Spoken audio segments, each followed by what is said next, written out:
Okey, pada hari ini kumpulan kami akan menerangkan tentang teori pelaziman operan. Okey, sedikit pengenalan berkaitan dengan pelaziman operan. Okey, ianya diasaskan oleh B.F. Skinner. Okey, yang mana beliau merupakan seorang doktor falsafah dalam bidang psikologi daripada University Harvard. Okey, dan itu adalah sedikit pengenalan berkaitan dengan Skinner. Okey, di sini kita berbalik kepada teori pelaziman operan. Okey, untuk perkataan operan itu sendiri, ianya dicipta oleh Skinner. Okey, yang mana operan itu membawa maksud bertindak ke atas. Okey, jadi secara konklusinya, pelaziman operan ini adalah di mana sesuatu organisme itu menghasilkan sesuatu tindak balas ke atas persekitarannya. Okey, dan seterusnya di sini kami akan menjelaskan tentang peneguhan positif, peneguhan negatif, dan juga dendaan dalam pelaziman operan. Peneguhan positif adalah dengan memberi sesuatu ganjaran setelah sesuatu perlakuan telah ditunjukkan yang boleh menyebabkan ianya diulang atau diperkuatkan lagi.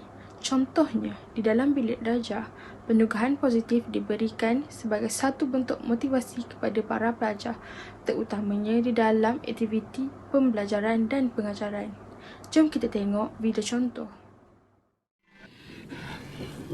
As for you two gentlemen, well, I just hope you realise how fortunate you are.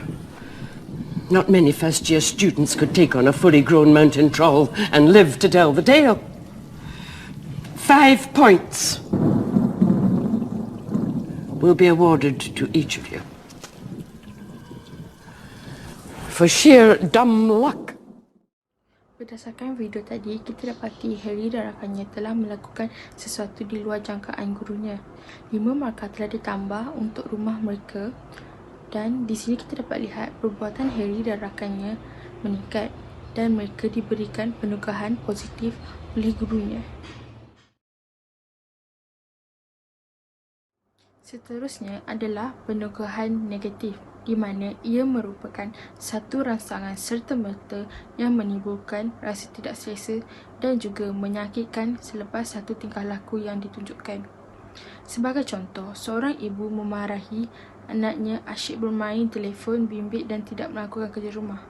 Oleh kerana tidak selesa dengan letiran tersebut, anaknya bertegas untuk menyiapkan kerja rumah. Kita dapat lihat bahawa tindakan yang dilakukan oleh anaknya adalah untuk mengelak daripada peneguhan negatif yang diberikan oleh ibunya tadi. It's my fault, Professor McGonagall. What? Miss Granger? I went looking for the troll. I read about them and thought I could handle it. But I was wrong. Be that as it may, it was an extremely foolish thing to do. I would have expected more rational behaviour on your part, and I am very disappointed in you, Miss Granger. 5 points will be taken from Gryffindor for your serious lack of judgment.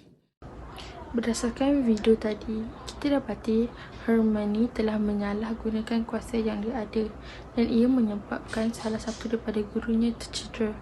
Maka, gurunya telah mengambil tindakan untuk menolak 5 markah dari rumah mereka. Kita boleh lihat di sini Hermione telah melakukan sesuatu perbuatan dan peneguhan negatif telah diberikan oleh gurunya. Okey, sekarang ini kita balik kepada dendaan ataupun kita lebih kenali sebagai punishment. Okey, seperti yang kita tahu, dendaan ini merupakan satu proses di mana ianya adalah untuk mengurangkan tingkah laku yang tidak diingini daripada terus berlaku. Okey, seterusnya seperti yang saya lihat di sini juga, dendaan ini merupakan satu kesan negatif yang menjurus kepada pengurangan dalam kekerapan berlakunya tingkah laku tersebut.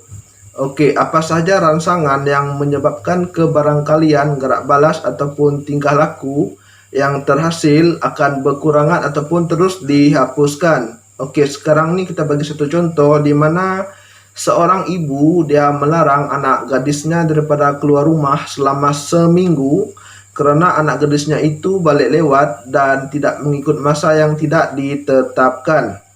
Oke, seterusnya kita akan lihat contoh bagi dendaan. Oke, itu adalah contoh klip movie yang kami dapat daripada YouTube. Oke, mari kita saksikan. Gentlemen, in this hand, I hold contracts signed by me and signed by you. In this hand, I hold academic progress reports prepared by your teachers. We have 6 players failing at least one class, 8 players getting incompletes based on attendance. Gentlemen, you have failed to I'm sorry. We have failed. We have failed each other. Now, there are some of you who have upheld this contract, but know that we are a team. And until we all meet the terms of this contract, the gym will remain locked. Oke guys, dah lihat kan contoh video tadi? Oke, itu adalah petikan daripada movie yang kami dapat daripada YouTube dan ianya merupakan satu contoh bagi dendaan. Oke, sedikit penerangan berkenaan dengan video tersebut. Seperti yang kita lihat di dalam video tersebut, jurulatih kata ini dia mengatakan terdapat beberapa pelajar yang gagal di dalam pelajaran dan ianya adalah bertentangan dengan kontrak perjanjian pasukan. Oleh itu, jurulatih kata ini dia menghukum kesemua pasukannya daripada memasuki gimnasium sehinggalah terma yang terdapat di dalam kontrak antara mereka ataupun para pelajar itu sendiri dengan jurulatih kata ini tercapai.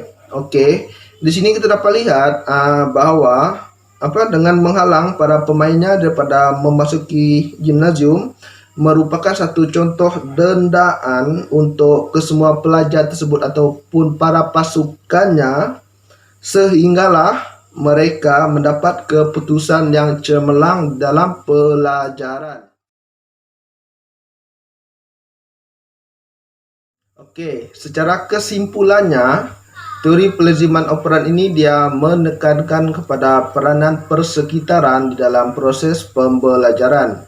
Okey, dan teori ini dia menekankan kepada kita bagaimana kita meneliti perilaku seseorang itu, dan juga teori ini menekankan bagaimana kita boleh mengubah perilaku yang tidak diingini kepada perilaku yang diingini berdasarkan kepada konsep-konsep yang terdapat di dalam teori operan. Okey, setiap tingkah laku seseorang itu dapat diperhatikan dan tingkah laku tersebut boleh dalam bentuk positif maupun negatif.